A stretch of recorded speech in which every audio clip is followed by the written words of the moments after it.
Alléluia. Amen, amen, amen. Je vais sur mon lien pour le partager. Je ne le vois pas encore. Amen, amen, amen, amen.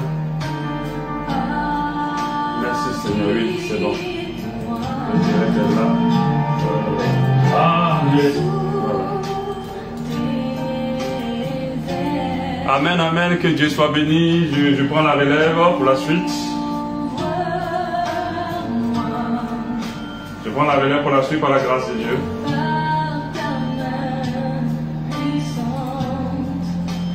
Le temps pour moi de partager rapidement les différents liens. Voilà.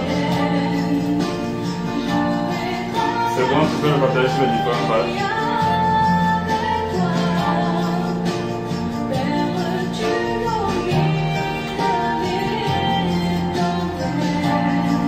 Nous sommes bénis par le Seigneur ce matin. Je prends la suite tout à l'heure. Dans quelques secondes, je vais entamer. Laissez-moi le temps juste de partager les différents liens. Et on va continuer avec cette deuxième phase de la conférence terrestre. Préparer l'Église au retour du Seigneur.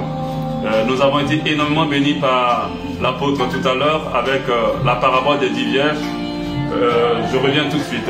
Je partage rapidement les liens et je suis à vous.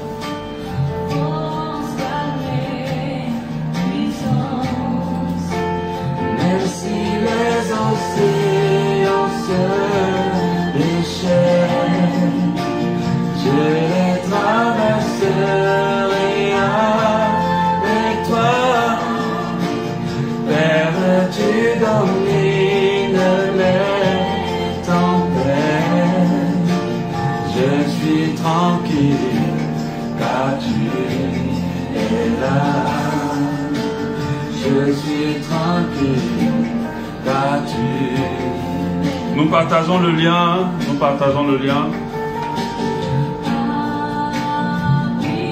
sur les pages que nous avons pour cette conférence si importante, très très importante. Je bénis Dieu parce qu'il nous a énormément bénis tout à l'heure avec l'apôtre Nyangor, Pierre Nyangor, et son épouse aussi qui a traduit en anglais, en français plutôt, puisqu'il enseigne en anglais. Merci Seigneur. Alléluia, merci Dieu. C'est bon, je pense que j'ai tout partagé. Voilà, c'est super. C'est super. Ok, c'est bon pour moi. Un dernier partage et je suis à vous.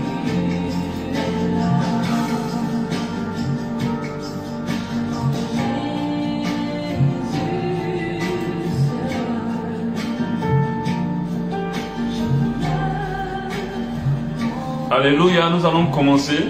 C'est vrai qu'il faut attendre que les gens se connectent avant. Mais je pense qu'on peut commencer par la grâce de Dieu maintenant. Continuer ce qu'on a commencé hier avec l'aide de Dieu au nom de Jésus. Alléluia. Je vais prendre le temps de diminuer rapidement l'audio. Voilà. Ceux qui nous prendront après parce qu'on a un programme assez serré. Et après ce programme, on a d'autres choses à faire. Mais néanmoins, nous avons dégagé du temps pour cette conférence, la conférence Web Pérez, préparer l'Église au retour du Seigneur. C'est des termes qui me parlent, c'est des termes qui m'ont toujours parlé. Depuis le début de ma conversion, j'ai été toujours intéressé à me préparer pour le retour du Seigneur. Et là où il y a des choses qui parlent vraiment de cela, mon cœur est intéressé. C'est vrai que plus on avance, nous avons très peu d'enseignements qui nous préparent au retour du Seigneur, pendant que le rôle principal, non seulement des hommes de Dieu, et même d'une église, est de préparer les brebis du Seigneur au retour du berger, du véritable pasteur, au retour du Seigneur. C'est là le véritable usage de tout ce qui sert à Dieu. C'est de nous préparer à être prêts pour le retour du Seigneur. Et moi, je suis très content pour cette web conférence. Et je bénis Dieu vraiment de me donner la grâce de participer. Je bénis Dieu aussi pour hier. Hier, moi-même, je me suis réécouté. Vraiment, j'ai été édifié. Ça me donne la force encore de persévérer. Et j'ai encore plus de force encore lorsque je vois un homme de Dieu comme l'apôtre Nyangor et aussi le frère Memel et d'autres frères aussi qui se connectent à cette conférence. quand je vois les gens apporter de l'intérêt pour ce programme, je me dis, oh, waouh, c'est qu'il y a des gens qui ont cette même soif que moi, c'est-à-dire d'être prêts pour le retour du Seigneur. Et ça, c'est une chose un peu rare parce que ce n'est pas une priorité dans la vie des chrétiens d'aujourd'hui. Et on est tous à la course de la réussite, du succès. Même quand on parle de ministère, c'est la réussite et le succès de notre ministère. Mais l'orgueil de la vie, c'est un thème peut-être, si Dieu le permet, on va en parler. Et c'est quelque chose dans lequel beaucoup d'enfants de Dieu, malheureusement, se sont investis d'acquérir des choses pour avoir de la gloire, mais pas la gloire qui vient de Dieu, pas la gloire plutôt de Dieu, mais la gloire de l'homme. Alléluia. Je rappelle que le thème de cette conférence, c'est amasser des trésors, amassez-vous des trésors dans le ciel. Je bénis Dieu pour le pasteur Nyanga, pour l'apôtre Nyanga, pour le volet qu'il a abordé par rapport aux vierges folles, aux vierges sages, et ces grandes révélations qu'il nous a données, qui nous ont fait du bien. J'ai été touché particulièrement par la révélation du boutiquier des huiles, qui lui s'intéressait pas du tout à chercher à partir, et tout ce qu'il voulait c'était d'aider, faire son commerce et gagner de l'argent. Malheureusement, nous avons des boutiquiers dans la maison de Dieu, du Seigneur. C'est des gens qui sont là pour le vendre et pour gagner davantage de l'argent. Amassez-vous des trésors dans le ciel. Je disais que c'est un verset qui m'a marqué au début de ma foi. C'est vrai que ça m'avait marqué, mais je n'ai pas, dans la pratique, cherché à savoir, mais comment ça se fait? Comment amasser des trésors dans les cieux? Je n'ai pas cherché à comprendre. C'est jusqu'à ce que, dans mon ministère pastoral, Dieu me permet de traiter ce volet, ce sujet. Et c'est là que je me suis rendu compte que, waouh, c'est ce que ça veut dire. Et j'ai réalisé qu'on a tous un compte bancaire au ciel et qu'il faut garnir, qu'il faut remplir. De la même manière que les gens de ce monde prennent autant de temps, d'énergie, de force, même ils tuent leur prochain, ils tuent leur voisin. Moi, je regarde des fois des documentaires qu'on appelle les enquêtes impossibles. Vous voyez comment la femme tue son mari, le mari tue sa femme à cause de l'argent pour avoir un compte garni. Les gens de ce monde font tout pour que leur compte soit bien garni, soit bien plein. Et nous, on ne peut pas avoir les mêmes soucis qu'eux.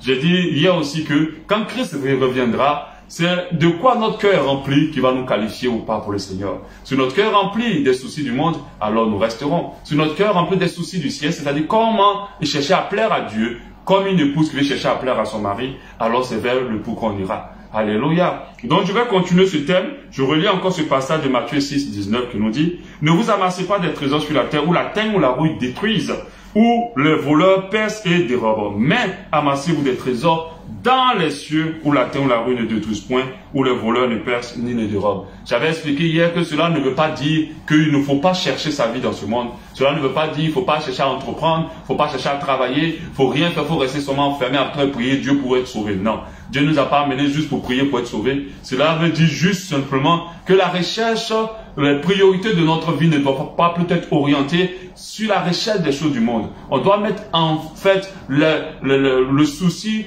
du salut en priorité des choses de la terre. On doit s'affectionner plus des choses d'en haut que des choses d'en bas. Parce que cela est dangereux. Christ nous a donné ce passage-là pour nous aider à ne pas rater le ciel. Parce que celui qui s'attache aux soucis de la terre, ces soucis-là vont tuer la graine en lui. Et cette personne ne pourra pas être sauvée. Malheureusement, tellement de chrétiens sont investis sur les soucis de la terre. Et malheureusement, ils vont rater le ciel.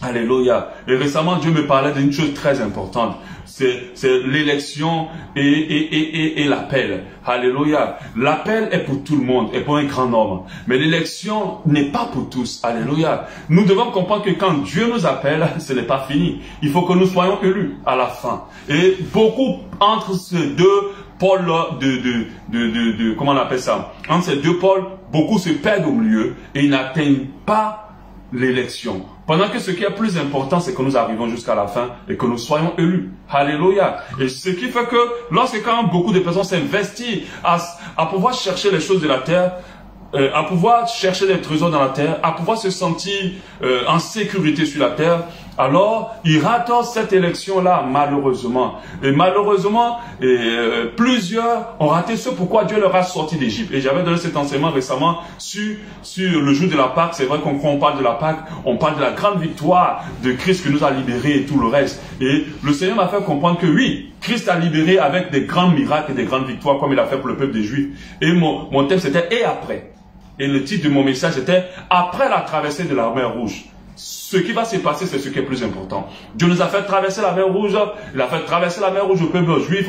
Il a amené plusieurs à lui. Ce n'est pas pour, même de manière extraordinaire, parce qu'il y a des témoignages de conversion que tu écoutes, tu te demandes, est-ce que moi-même je suis bien converti? Tellement la personne a été convertie d'une manière spectaculaire et que tu te dis, waouh, mais moi c'était juste dans ma douche et puis j'ai senti une envie d'abandonner le péché puis j'ai accepté le Seigneur. Mais par contre, celle-là, c'était vraiment des grandes délivrances, ainsi de suite. Et je disais, et après, Dieu a sorti son peuple de l'Égypte pour un but.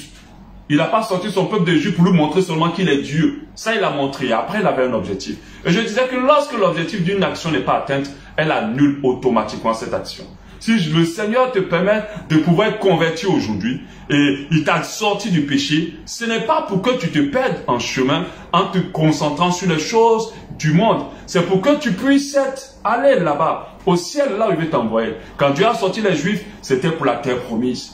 Et malheureusement, plusieurs sont restés dans le désert. Parce qu'ils n'ont pas compris que c'était pour la terre promise. Ils n'ont pas compris. Ils se sont dit qu'il nous a juste délivrés d'un peuple qui nous mettait en esclavage. Oui, on n'est plus esclave, on est libre. Oui, tu es libre pour la terre promise. Tu n'es pas libre juste pour profiter de la terre, des choses de la terre. C'est pour ça qu'à un moment donné, ils ont commencé à se plaindre de tout et de rien parce qu'ils pensaient que Dieu les avait libérés pour leur donner une meilleure vie là où ils sont. Mais non, Dieu les a libérés pour leur donner une meilleure vie là où il voulait les amener. Par là où ils étaient. C'était pas dans le désert, dans toutes ces traversées que Dieu voulait leur donner une meilleure vie. Dieu voulait leur donner une meilleure vie là où il allait les amener. Alléluia. Et notre meilleure vie, c'est vrai que Dieu nous accorde beaucoup de grâce sur cette terre, mais la vie qui va nous faire du bien, cette vie où il n'y aura pas de problèmes ni de soucis, où il n'y aura même pas de situations compliquées ni de maladies, c'est celle-là que Dieu a prévue pour nous. Il n'a pas renoncé à son plan de départ, ce jardin d'Éden où il voulait que l'homme soit heureux et que tout se passe bien, qu'il n'y ait pas de soucis. Dieu n'a pas renoncé. Ce plan-là, il l'a réservé pour ceux qui vont persister jusqu'à la fin. Alléluia. Donc, aujourd'hui, je vais plutôt aborder, c'était une introduction. Je parlais un peu de pourquoi Christ nous a donné ce passage, je ne vais pas revenir là-dessus. Aujourd'hui, je vais vous mettre en comparaison les trésors de la terre vs les trésors du ciel. Alléluia. Les trésors de la terre, c'est clairement des choses, des trésors très attrayants pour le corps que nous avons. Alléluia, pour la chair que nous avons. C'est pour ça que la marche chrétienne n'est pas évidente. Elle est pour ceux qui sont violents.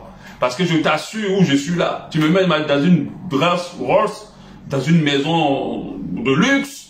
Tu me mets dans tous ces plaisirs de la chair. Je t'assure que je serai content. Alléluia. Mais je sais que je ne peux pas rentrer dans ces choses-là sans que je sois en accord avec Dieu. Mon corps les veut, mais si cela n'est pas en accord avec Dieu, c'est pas pour moi. Ça, c'est pas pour moi clairement. Ça ne m'intéresse pas. Alléluia. Parce qu'il faut que ça soit en accord. Donc, il y a les trésors de la terre qui sont très attrayants, qui sont pimpants, qu'on aime beaucoup, et que même les chrétiens aujourd'hui là ont perdu leur foi. Ces trésors de la terre, d'autres même ont mélangé les choses en qualifiant, en réduisant notre Seigneur Jésus-Christ, ce sacrifice si important à la croix, juste pour nous donner des concombres et des oignons sur la terre, juste pour qu'on soit bien sur cette terre. Non, Jésus n'est pas mort pour ça. Alléluia. Il est mort pour le salut. Il est mort pour que nous rentrons dans l'éternité. Alléluia. Donc tellement c'est attrayant, le message de Christ, les enseignements de l'Église se sont très vite adaptés, parce que si tu ne t'adaptes pas, tu n'auras pas des gens dans ton assemblée, tu n'auras pas la popularité dans le ministère, tu n'auras pas des grandes invitations. Je t'assure, moi je fais partie des hommes de Dieu qu'on n'invite pas beaucoup. Parce que si tu m'invites, il faut être prêt pour ce que je vais te dire. Je vais détacher le cœur de ton peuple sur toi et puis je vais l'attacher à Christ. Voilà mon objectif.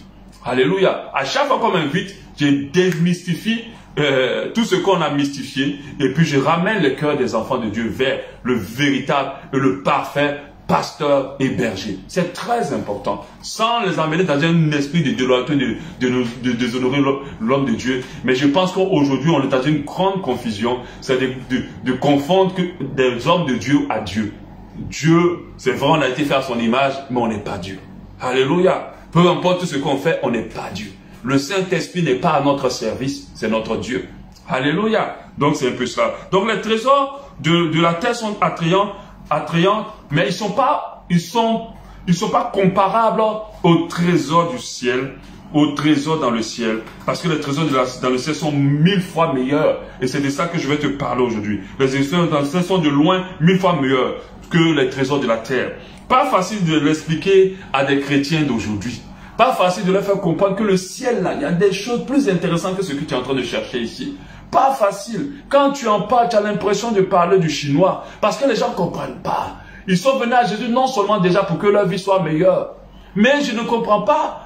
C'est que s'ils lisent la Bible en l'envers, ou s'ils lisent une autre Bible. La parole de Dieu dit, lorsqu'on vient à Christ, on va hériter de beaucoup de choses, mais aussi des tribulations. Mais demandons aux chrétiens d'aujourd'hui, qu'est-ce que cela signifie porter sa croix? Ça signifie quoi exactement? C'est Jésus lui-même qui a dit, tu ne peux pas me suivre sans porter ta croix. Il y a beaucoup de personnes qui ne le suivent pas parce qu'ils ne portent pas sa croix. Vous pensez que la croix représente quoi? La croix représente la souffrance, le manque. La croix représente les difficultés à cause du nom de Jésus.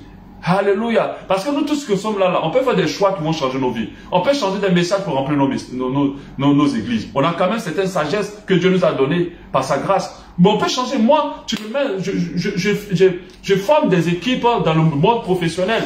Je suis des fois sollicité pour aller former des entrepreneurs. Quand je vais, je vois comment ils sont édifiés par tout ce que je leur donne. Mais je peux prendre ces choses-là, puis commencer à mettre dans l'église et donner à l'église ce que l'église cherche pour que mon ministère soit plus grand. Mais je vous assure, si je dois traîner un ministère de 2 membres jusqu'à la fin de ma vie, et qu'on me fasse le choix d'avoir un ministère de millions de personnes d'échanger mon message, je préfère garder mon ministère de 2 membres jusqu'à la fin de ma vie. Parce que dans ces 2 membres-là, peut-être qu'il y a un grand serviteur de Dieu qui va gagner des foules. Alléluia.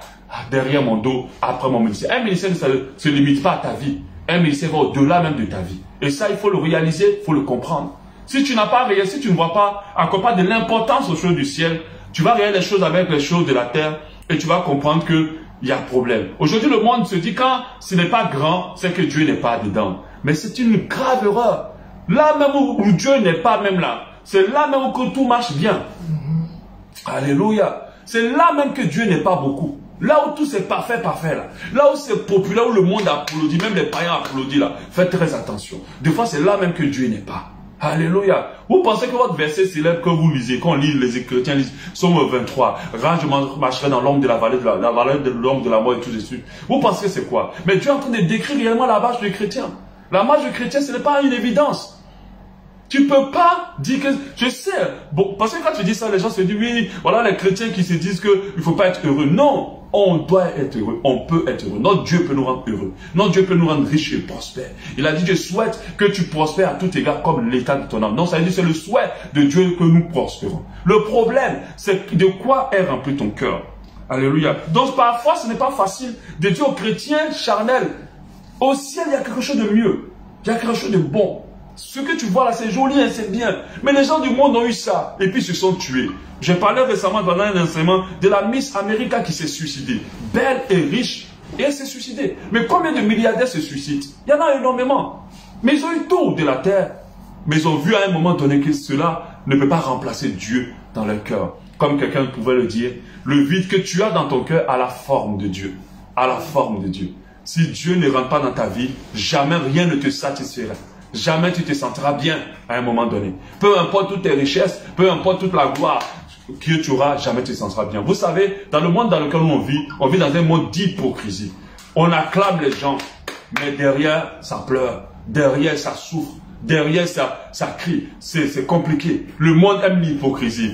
Récemment, j'ai vu une image que j'avais postée où on montrait l'image de 2 chats. On les voyait, on dit voilà les couples à la maison. On voyait les chats en train d'attraper le col, en train de se battre. Et puis après, on les montrait, ils faisaient les Titanic sur le bateau. On dit voilà, c'est un monde d'apparence. Et Dieu m'a dit, il faut qu'on soit et non pas qu'on paraisse. Il m'a dit une chose, que certainement j'ai dit hier. Il m'a dit notre qualification dans le ciel, pour le ciel, va se faire dans le secret. Là où les gens ne nous voient pas, qu'est-ce que nous faisons? C'est à ce moment-là que nous serons qualifiés ou pas pour le ciel.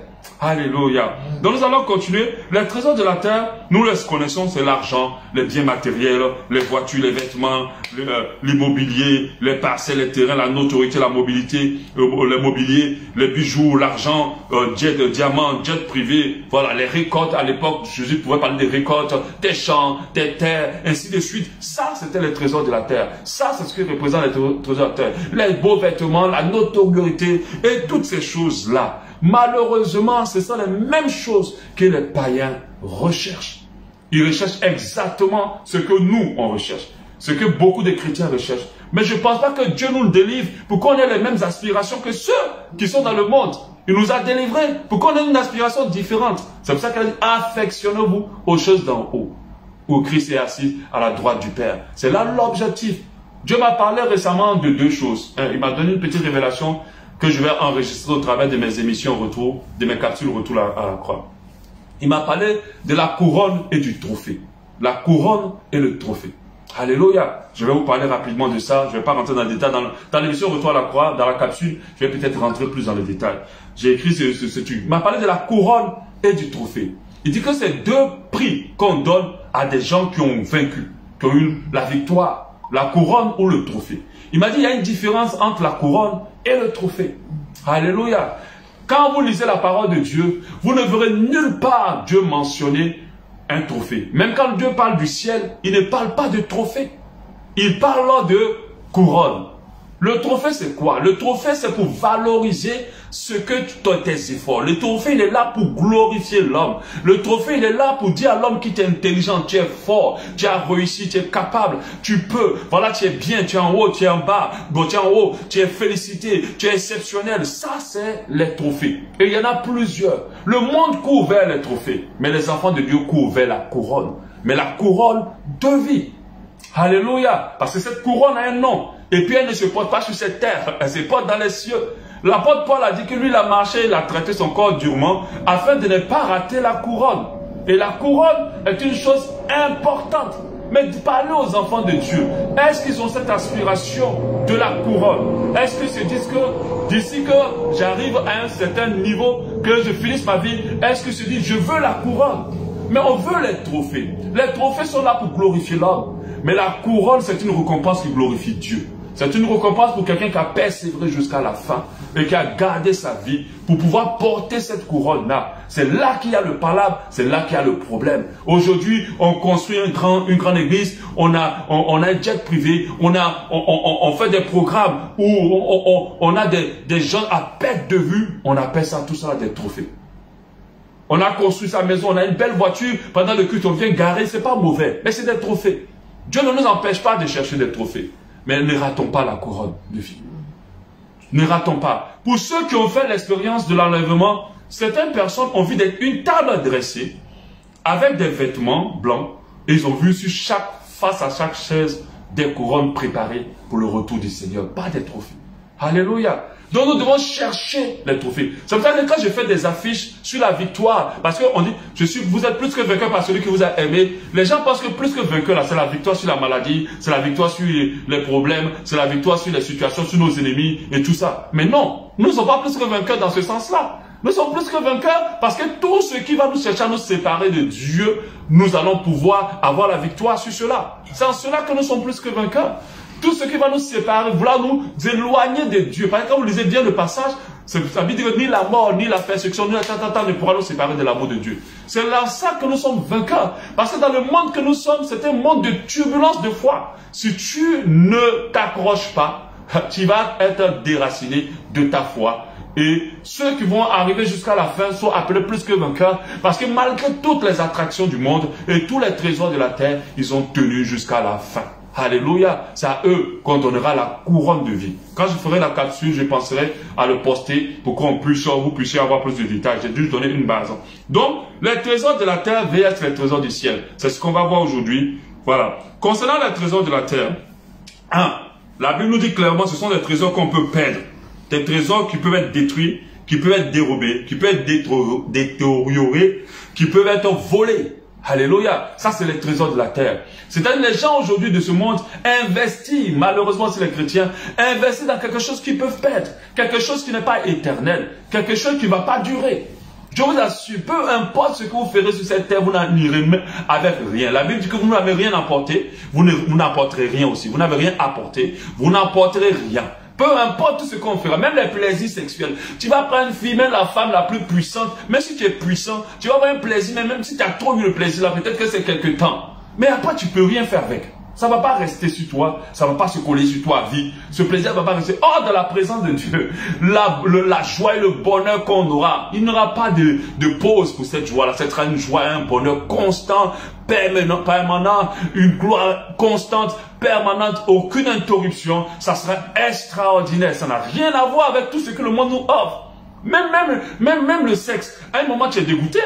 Même la nourriture, à un moment, même tu n'en veux plus. Tout ce qu'on recherche, même ta voiture, à un moment, même ta maison t'énerve. Mais elle est jolie, elle est belle. Le problème, c'est l'orgueil de la vie. Les gens restent, ils t'acclament. Et c'est pour ça que tu persévères dedans. Donc, tous ces trésors-là sont détériorables, dérobables, on peut les détruire. Par contre, les trésors du ciel, alléluia, dans le ciel, sont acquis pour toujours.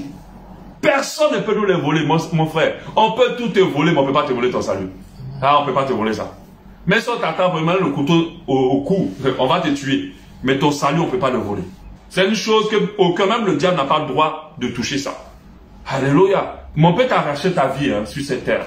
Mais ta vie éternelle, personne ne peut le voler. À condition que toi-même, tu la livres et que tu la cèdes.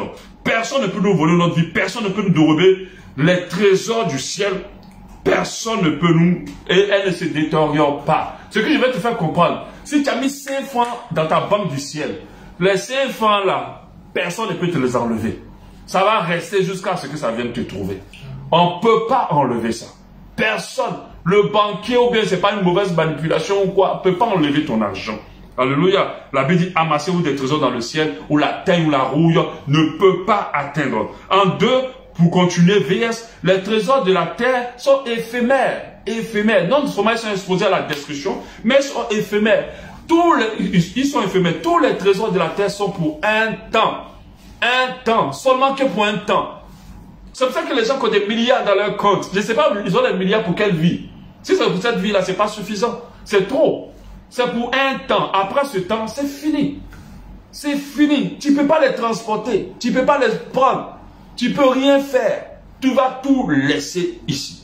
Rien ne bougera. Le diable est un menteur. Il nous fait voir les choses de la terre comme si elles étaient plus importantes que les choses du ciel. C'est un menteur. Ne te laisse pas mentir par le diable. Ecclésiaste 1,14 dit, j'ai vu tout ce qui se fait sous le ciel. Voici toute vanité poursuit du vent. Comment ça poursuit le vent? Tu vas voir si tu vas l'attraper un jour. Comment ça poursuit le vent? Tu ne vas jamais l'attraper. Parce que le vent n'a pas de commencement ni de fin. On ne sait pas où commence, on ne sait pas où finit. Et c'est comme ça que les gens pensent que quand j'aurai ça, ça va aller. Mais quand tu as ça, tu auras encore envie. Parce que puisque le vide qui est en toi, c'est Dieu. Tant que tu n'as pas Dieu, tu ne peux pas atteindre un niveau de satisfaction de la vie que tu vis. Tout ce que tu auras, tu voudras encore plus. Et tu seras en train de poursuivre ça. Et malheureusement, tu vas te trouver à un niveau où tu as raté l'essentiel. Par contre, tous les trésors du ciel sont éternels. C'est pour toujours. Personne ne pourra nous les dérober. Les trésors de la terre ne peuvent pas nous suivre dans l'éternité. Bon, ça, je l'ai déjà dit. Alléluia. Et la Bible nous dit un verset, 1 Timothée 6,6, il dit, c'est en effet une grande source de gain que la piété avait le contentement. Aïe, parler de contentement aux chrétiens, vous les enseignez mal. Beaucoup, il ne faut pas leur parler de contentement. Il ne faut pas leur parler de contentement. Aujourd'hui, on a les messages, Dieu, tu n'es pas à la tête. Ah non, attends. Moi, je ne maîtrise pas le verset là, attendant. Nous ne sommes pas à la queue, nous sommes à la tête. Une promesse que Dieu a donnée aux enfants d'Israël. Une promesse piégée, une promesse piège. C'est une promesse piège. Moi, je ne veux pas de cette promesse. Je préfère m'attacher aux promesses attachées au nom de Jésus au sacrifice à la croix. Parce que c'est une promesse piège. Parce que quand tu finis de lire le verset, il dit à condition que tu obéis à la parole du Seigneur. Il dit, mais si tu n'obéis pas, le même verset de Deutéronome 28 liste toute une liste de malédictions. Donc si tu as saisi ce verset-là pour dire que je ne suis pas à la queue, je suis à la tête, il faut savoir que si tu vis mal, la liste de Deutéronome 28 sur ton partage. Alléluia. Va être immédiatement ton partage. En Jésus-Christ, il n'y a point de condamnation. Il n'y a point de malédiction. Il n'y a point de maladie. Moi, je préfère m'accrocher à Jésus. Je préfère les promesses qui sont attachées au sacrifice à la croix que d'aller ressusciter les fausses promesses, bon pas les fausses, mais les promesses qui étaient attachées au peuple d'Israël, qui n'ont même pas pu permettre au peuple d'Israël de se tenir dans l'obéissance pour Dieu. Alléluia. Donc ce n'est pas ces promesses qui n'ont pas marché, qui vont faire marcher l'église aujourd'hui. Alléluia. Donc aujourd'hui, on ne peut pas parler aux chrétiens du contentement. Pourquoi? Parce que le chrétien, on lui a dit, quand tu viens, ta vie va changer. Il faut qu'on soit à la tête pour influencer. Il faut qu'on soit dans tel domaine pour influencer. Il faut que tu sois comme ça pour influencer. Le chrétien donne une autre image. Pendant qu'ils sont rentrés immédiatement dans ce que le monde sait si bien faire ou a si bien fait. Quand on parle de réussite, ce n'est pas les chrétiens, c'est les gens du monde. Ils ont fait des choses extraordinaires. Alléluia. Ils sont riches. Même leur réussite même profite au corps de Christ. Amen. Leur réussite profite au corps de Christ. Je ne sais pas si celui qui a créé l'avion était un chrétien. Mais s'il n'était pas un chrétien, mais il a aidé beaucoup l'église. Alléluia. N'allons pas dans un domaine qui n'est pas à nous. Le monde ne peut pas aspirer à la terre, aux choses de la terre. Et puis nous, les chrétiens, sont aux choses de la terre. C'est qu'on n'a pas de différence. Alléluia. Dis à un enfant de Dieu, tu as une voiture, tu as une maison, même si ta voiture n'est pas une voiture de luxe, mais si elle n'est pas une voiture qui va claquer pour l'orgueil de la vie, c'est une voiture, c'est une grâce. Contente-toi de ça. Si tu as des moyens de travail, travaille. Mais dans ton cœur, l'aspiration le plus puissant doit être de plaire à ton Dieu, de plaire à Christ, d'être prêt pour le retour du Seigneur.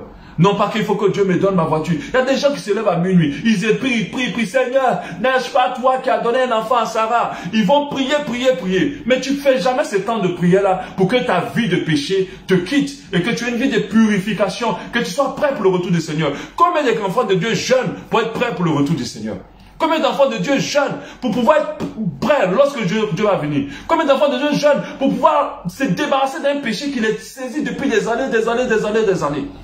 Mais si c'est pour prier, pour les miracles, pour les changements, pour les voitures, pour les ministères, il y a des gens qui prient pour les ministères, ils savent même que ce n'est pas pour Dieu qui veut que ce ministère grandisse. Mais c'est pour l'orgueil de la vie. Parce que l'orgueil de la vie, on pense que c'est juste comme faire les choses du monde. Mais quand tu fais même les choses de Dieu, il y a l'orgueil de la vie dedans des fois.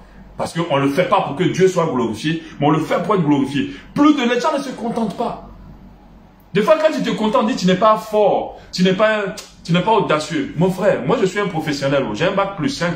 Et je suis un bon professionnel. Quand je lui dis ça, c'est-à-dire je travaille pour beaucoup d'entreprises. J'ai fait énormément de choses. Alléluia.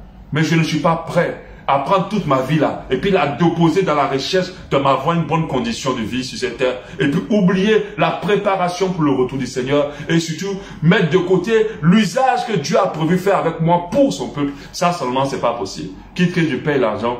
Quitte que quand je vais dans les endroits qu'on ne me considère pas. Je vous assure de toute façon, notre Seigneur, on ne l'a pas considéré. Parce que moi, je ne sais même pas à qui les chrétiens doivent s'identifier.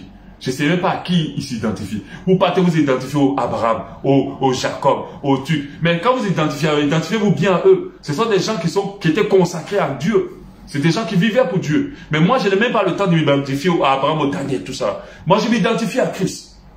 Et Christ, il a souffert. Ça n'a pas été facile pour lui. Ça n'a pas été facile pour Jésus. Il a souffert. C'était difficile. Mais nous, on ne s'identifie pas à qui on s'identifie. Et quand on souffre, on se dit Dieu n'est plus là. Quand on manque, on se dit Dieu n'est plus là. Dès que quelqu'un a un problème, on dit que si tu as le problème, c'est parce que Dieu t'a quitté. Si tu as un problème, si depuis là tu es là, depuis là tu as des problèmes pour payer ton loyer, c'est que quelque part, Dieu n'est pas avec toi. Qui vous a dit ça? C'est que Dieu n'était pas avec Jésus. Parce que lui, un grand roi comme ça, se retrouvait autant méprisé. Et Dieu était quand même avec lui. Alléluia. Autant méprisé. Mais Dieu était quand même avec lui. Amen. Donc le contentement, ce n'est plus possible pour les enfants de Dieu. Amen. Et les trésors du ciel nous bénissent déjà sur la terre. Les gens pensent que les trésors du ciel sont seulement pour le ciel. Ça nous donne. La Bible dit que je souhaite que tu sois béni de toutes les bénédictions spirituelles. Parce que le mot spirituel, on l'enlève. Hein. Les gens l'enlèvent. Oh, je souhaite que tu sois béni de toutes les bénédictions. Ah non, non, non. Toutes les bénédictions spirituelles dans les lieux célestes. Mais quand Dieu te dit cela, il te parle que sur la terre. Et puis les bénédictions spirituelles viennent être ton partage d'abord sur la terre et dans les cieux. La Bible dit que tu recevras au centuple dans ce siècle présent-ci et dans le siècle à venir. Quand on parle de siècle, ce n'est pas de 100 ans, c'est qu'il soit de parler de 2 vies, 2 mondes. Alléluia. Et ça, tu dois le comprendre. Marc 10, 30 nous dit que voilà, justement, c'est ce que nous reçoivent au centuple présentement dans ce siècle-ci, et dans des maisons, des frères, des sœurs, des mères, des enfants et des terres, avec des persécutions, bien sûr. Faut pas oublier qu'on doit porter sa croix. Et dans le siècle à venir, la vie éternelle. Voilà le partage des enfants de Dieu qui s'accrochent à Christ. Mais nous devons comprendre que celui qui cherche premièrement le royaume et la justice de Dieu, cette personne-là aura tout par-dessus, tout. Alléluia. C'est pas non, on ne doit pas se lever puis jeûner 10 jours, 20 jours, parce qu'on veut vraiment que Dieu nous donne le moyen pour construire nos ministères, nos vies, nos trucs. Mais on doit jeûner pour notre consécration. Je disais aux gens que peu importe ce que Dieu va faire avec toi, quand tu finis de descendre là, il faut aller rentrer dans sa présence. Va communier avec lui. Parce que c'est là que tu vas être qualifié. C'est pas ce que tu fais. Plusieurs viendront pour dire, Seigneur, nous avons fait. Les miracles, même ressusciter les morts. Dieu va dire, je m'en fous de ça. Après avoir fait ça, quelle était ta vie? Quelle était ton intimité avec moi? C'est là que tu seras qualifié dans le secret. Alléluia. Les trésors de la terre peuvent nous faire rater le ciel si notre attachement à eux ne sont pas modérés. Ça veut dire que c'est bien beau d'avoir une carrière, d'être un carriériste, comme on le dit, de pouvoir atteindre des sommets par rapport à tout ça. Mais je vais vous dire une chose. Si tu veux comprendre bien ce que j'explique, laisse-toi, prends un jour le temps, pour toi peut-être qu'en Europe, va dans une maison de retraite. Va dans une maison de retraite. Tu vas voir dans ces maisons de retraite, il y a des gens qui ont eu des beaux niveaux de carrière plus que toi, mais qui sont réduits à des légumes, à des bébés. Ils ne peuvent plus rien faire, pendant qu'ils ont touché le haut sommet avec des trophées incroyables. Ils sont devenus comme des enfants, comme des bébés. Tous les trésors de la terre peuvent nous faire rater le ciel si on s'attache à eux. La Bible nous dit en Jacques 5, 1, à vous maintenant riches, pleurez. La parole de Dieu dit aux riches de pleurer. Gémissez à cause des malheurs qui viendront sur vous. Au verset 2, vos richesses sont pourries et vos vêtements sont rongés par la teigne. Et il dit au verset 3, votre or et votre argent sont souillés et leur rouilleur s'élèvera en témoignage contre vous. Et il dit, et dévorera vos chairs comme le feu, et vous avez amassé des trésors dans les cieux, dans les jours. Regardez ce que Dieu dit aux riches. Il dit aux riches, c'est comme s'il maudit ceux qui sont riches. Je n'ai pas dit que quand on est chrétien, parce qu'il ne faut pas mettre ça sur moi. On va dire, ah, voilà le pasteur maintenant qui ont des esprits de pauvreté, le pasteur médiocre, qui dit aux gens que oui, il ne faut pas être riche. Je n'ai pas dit ça, oh. Je n'ai pas dit ça. Le truc, c'est que j'ai lu dans la Bible que Jésus, quand il a parlé aux jeunes riches, il a dit, va et vends tout. Le jeune dit, j'ai tout appliqué. Tu sais, tu vas dans la sanctification, tu fais ça, tu fais ça, tu fais ça. Dieu dit, mais va et vends tout ce que tu as. Et puis, donne-le aux pauvres. Il est parti triste, il n'a pas fait. Et Jésus lui a dit, il sera plus facile à un chameau de rentrer dans le trou d'une aiguille qu'un riche de rentrer au ciel. Mais quand toi-même tu finis d'entendre ça là, et puis tu cours encore derrière la richesse.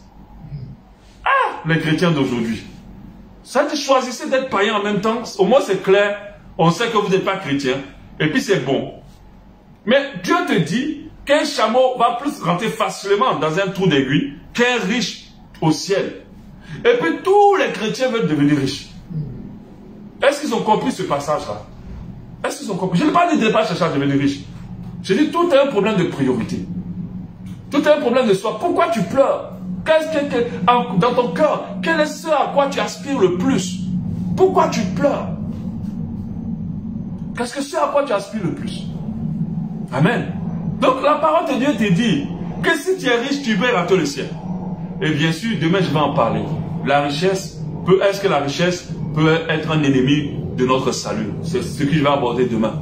Je vais rentrer dans plus de détails en décortiquant la situation du jeune riche. Alléluia. Donc, tu dois comprendre que, par contre, les trésors du ciel, avoir notre cœur sur les trésors du ciel, va vraiment nous aider à rentrer dans le ciel, va vraiment nous aider à expérimenter le ciel, à être sauvé lorsque notre cœur est attaché au trésor du ciel, lorsque notre cœur est attaché au trésor du ciel. Une question, je pense que quelqu'un m'a dit une question, va y passe là, je vais la lire. Ok. Lorsque notre trésor attaché, notre cœur est attaché au trésor du ciel. C'est là le problème. Si Jésus me dit que la richesse peut m'empêcher de rentrer dans le ciel, je dois voir la richesse comme une peste. Ça veut dire pas vraiment l'avoir mauvais, mais veiller à chaque fois que Dieu me bénit, de faire très attention que cette bénédiction ne m'éloigne pas du ciel. À la fin de temps, les gens vont pleurer. J'aimerais dire à ma soeur aujourd'hui, et à mon frère qui me suit, toi qui pleures maintenant dans ce monde, tu vas te réjouir demain dans le ciel. Alléluia. Toi qui pleures maintenant dans ce monde, tu vas te réjouir demain dans le ciel. Alléluia. Toi qui pleures maintenant. C'est pour ça que la Bible dit, vaut mieux être dans une maison de deuil que dans une maison de réjouissance. Parce que aujourd'hui, nous sommes dans un monde où nous avons fait le choix de Jésus. Nous sommes prêts à porter nos croix. Porter la croix, c'est un message qu'on n'entend plus du tout. Vraiment, on n'entend plus. Nous, à nos débuts de foi, ce sont des messages qui nous ont aidés. Mais on n'entend plus parler du message de comment porter sa croix et qu'est-ce que cela implique. Mais je t'assure, si tu portes ta croix aujourd'hui, demain, au nom de Jésus, tu te réjouiras dans le ciel. Tu te réjouiras dans le ciel. Il faut être prêt à sacrifier les choses d'aujourd'hui pour pouvoir gagner seul de demain. Alléluia. Amen. Donc nous devons comprendre qu'il n'y a pas de comparaison équitable entre les trésors de la terre et les trésors du ciel. Ce n'est pas possible de les mettre en avant. Normalement, un véritable enfant de Dieu ne doit même pas pouvoir se sentir tiraillé par ces deux choses. Alléluia. Le jour où j'ai accepté le Seigneur dans ma vie, ce n'est pas pour me vanter, vraiment, je dis, ne le prenez pas comme ça, je le dis vraiment parce que Dieu m'a fait grâce. Au début, je me suis dit, bon, je suis rentré comme ça, mais plus j'avance dans ma foi, je réalise que, waouh, c'est une grâce non seulement d'avoir été choisi par Dieu, et une grâce d'être autant conscient du ciel et des choses du ciel, maintenant où le monde est vraiment dans tous les sens, et on voit tout et n'importe quoi au sein de l'église. Alléluia. Amen. Donc, il faut qu'on s'attache au Seigneur. Il faut qu'on s'attache aux choses d'en haut. Il faut qu'on aspire à ce qui est là-bas, plus qu'à ce qui est ici. Il faut qu'on comprenne que les trésors de la terre ne peuvent pas se comparer au truc. C'est vrai, tu veux une voiture. C'est vrai, tu veux une belle vie. C'est vrai, tu veux un bon salaire. C'est vrai, tu aimerais construire. Moi où je suis, je rêve d'un jour où je vais amener ma femme dans une conception automobile et je vais lui dire, choisis la voiture que tu veux. Et que quand il finit de choisir la voiture, je lui tends une clé de la nouvelle villa qu'on a achetée. Ah, nous tous on veut ça. Alléluia. Amen. Mais si c'est pour arriver à ce stade, je dois perdre mon salut ou je dois compromettre ma relation avec Dieu alors que ma femme reste dans la galère. Alléluia. Qu'elle marche, qu'elle continue à marcher. Je vais lui acheter des chaussures blindées, elle continuera à marcher. Alléluia. Moi, je ne peux pas sacrifier mon salut pour rien. C'est ça le pasteur Nyango, l'apôtre Nyango l'a dit tout à l'heure quand il parlait. Il dit que lorsque les vierges folles ont demandé l'huile aux vieilles sages, les vieilles sages ont refusé parce qu'on ne partage pas le salut. Le salut, il est personnel. Chacun se bat pour pouvoir rentrer dans le ciel. Mais on peut encourager le frère à se relever. On peut s'investir pour que l'aider ou la sœur à pouvoir être sauvée. Mais à un moment donné, si cette personne devient compromettante pour notre salut, on la jette de côté et on se concentre sur notre salut. Parce que notre salut est plus important que tout ce qui existe dans ce monde. Il n'y a aucun sacrifice en dehors qu'on peut faire, aucun sacrifice plutôt on ne peut pas sacrifier notre salut, on peut faire tous les autres sacrifices, sauf notre salut. Alléluia. Je pense que j'ai terminé pour aujourd'hui. Je parle très rapidement. Et on est à pratiquement 40 minutes d'intervention. Et je bénis Dieu pour ceux qui sont restés connectés. Et je crois que ce message, j'espère que ce message va aller un peu plus loin. Et va faire du bien à d'autres personnes. Et je vous dis que Dieu vous bénisse. J'aimerais quand même qu'on prie quand même, pour que Dieu nous permette encore davantage d'être plus conscients de la valeur des trésors du ciel. De plus réaliser la valeur. Vous savez, tu peux donner de l'or à un bébé, puis le bébé va prendre l'or et il va jeter parce qu'il ne connaît pas la valeur. Alléluia. Que Dieu permette à ce que nous qui sommes là, nous soyons conscients de la valeur des trésors du ciel, plus que des trésors de la terre. Que nous réalisons qu'est-ce que nous attend au ciel, que nous affectionnons les ces choses-là et que notre cœur s'ouvre vraiment par rapport à ces choses-là. On va prier ensemble pour toi qui restes connecté, pour toi qui nous suivras après au nom de Jésus. Seigneur, nous te rendons grâce parce que tu es le Dieu fidèle, Seigneur. C'est vrai que ce monde est attrayant, mais nous prions encore aujourd'hui afin que tu nous permettes dans notre cœur de réaliser la valeur des trésors d'en haut, des trésors d'en haut, que nous puissions réaliser l'importance de ce que tu nous réserves en haut, plus que celle de la terre, et que nous soyons conscients de ce qu'elle nous apporte au nom de Jésus. Je veux vraiment prier ainsi. Je te dis merci encore pour ce direct. Nous te bénissons pour ce deuxième jour et nous prions afin que demain encore tu sois au rendez-vous avec nous par ton esprit et que tu puisses nous bénir encore par ce message. Donc je disais tout à l'heure que demain je vais aborder l'influence de la richesse ou de la richesse sur notre salut. Je vais parler de cela. Alléluia. C'est toujours dans notre thème. Amassez-vous des trésors dans le ciel, pardon. Amassez-vous des trésors dans le ciel. Pas sur la terre. Amassez-vous des trésors dans le ciel plus que sur la terre. Que Dieu vous bénisse et qu'il vous garde. Merci pour ceux qui sont restés jusqu'à la fin. Amen.